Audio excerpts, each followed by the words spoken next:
Fate hasn't been on the side of Josh McAlean and Owen Tracy in their second season at Rally 1 level, and any ambitions of a second top 10 finish in 2026 went up in smoke as their bad luck continued on day 2 in Croatia. Josh McAlean using the fire extinguisher in the car. This is 7.3 kilometres into the stage. In contrast, Oliver Solberg and Elliot Edmondson were setting the timesheets alight on Saturday morning, returning from their Stage 1 retirement to post a clean sweep of fastest times before the midday tyre fitting zone.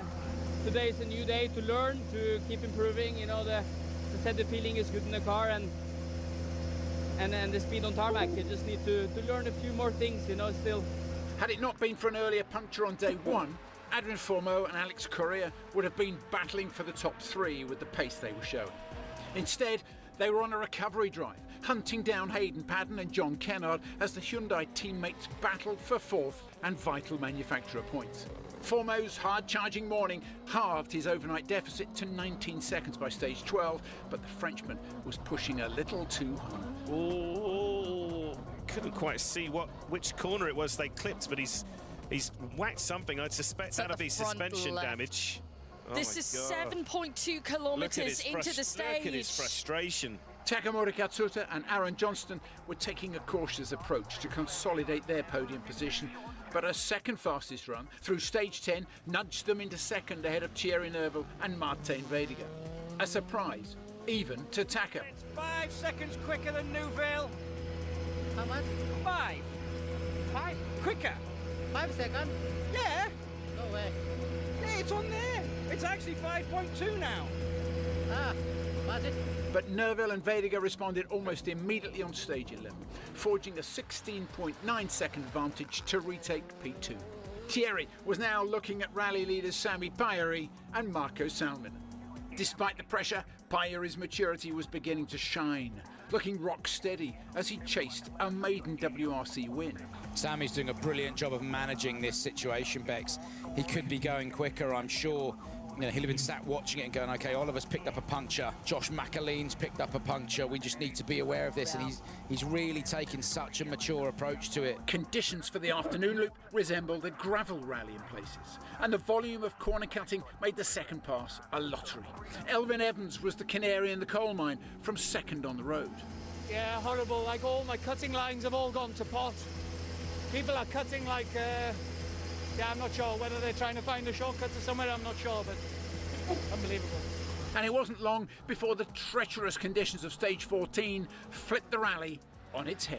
Everybody picking up punctures, and this is a big one. Takamoto Katsuta's got one. He's dropped 1:22. There it is. Confirmation, PK. A front right.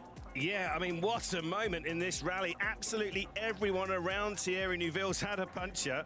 That is heartbreaking for Sami Pajari, who up until this point had done everything right, and this stage has been described as a lottery. Only Evans and Neuville made it through the afternoon loop without incident, the Welshman denying John Armstrong his first stage win on the final test of the day. The ever-determined Neuville, meanwhile, was now leading the rally by over a minute and enjoying himself again behind the wheel. A crucial Super Sunday awaits in the fight for the Drivers' Championship. I was very careful in here in some of the sections where there was a lot of gravel, and for the rest of the stage I drove as I feel at the moment. Obviously we would have been enjoyed more the fight with them, because it's always easier when you are on it and fighting with someone, but that's rallying. It's very, very tough sometimes, and unfortunately my opponents got hit by punctures today. At the end of day 2, Neuville leads with a buffer of 1 minute and 14.5 seconds back to Katsuta. Pajari ends the day 3rd, 31.9 seconds behind his teammate. Paddon manages to stay in 4th after a puncture on stage 14, and WRC2 leader Johan Rossell finds himself in the overall top 5 for Lancia. Let's head back to the service park to analyse the day's action and look ahead to Super Sunday. Super Sunday is going to be very, very exciting all round because we're going to see Oliver, Elvin all firing. Okay, so the next conversation moves to Taka and Sami Payari. I mean, Sami, it was just on for his first win, wasn't it? At the moment, it's not meant to be. He is quite far off at the moment in terms of times. Something could happen tomorrow and it could switch up, but just a huge disappointment. And of course, Taka even shocked to hear that it happened to Sami as well.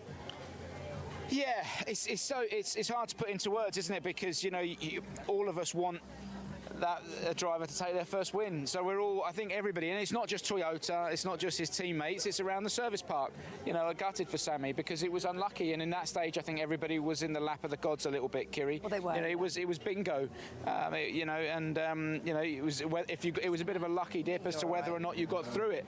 Unfortunately for Sami and Taka, they didn't do. They picked up the punches, and it's cost Sami, for now at least, the lead overnight. But I don't want to talk about it as if it's all over, because it's not. We've got 4 stages to go, and just look at what's happened today. Look at what's happened traditionally on the final day in Croatia as well. We've always seen so much action. So the rally isn't over until it's done. Yeah.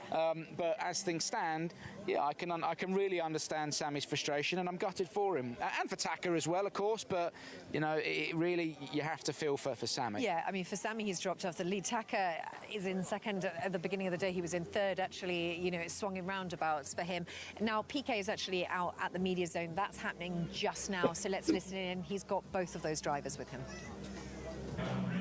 Taka still there in the runner-up spot, but a complete flip around in the order, isn't it, this afternoon? Just talk us through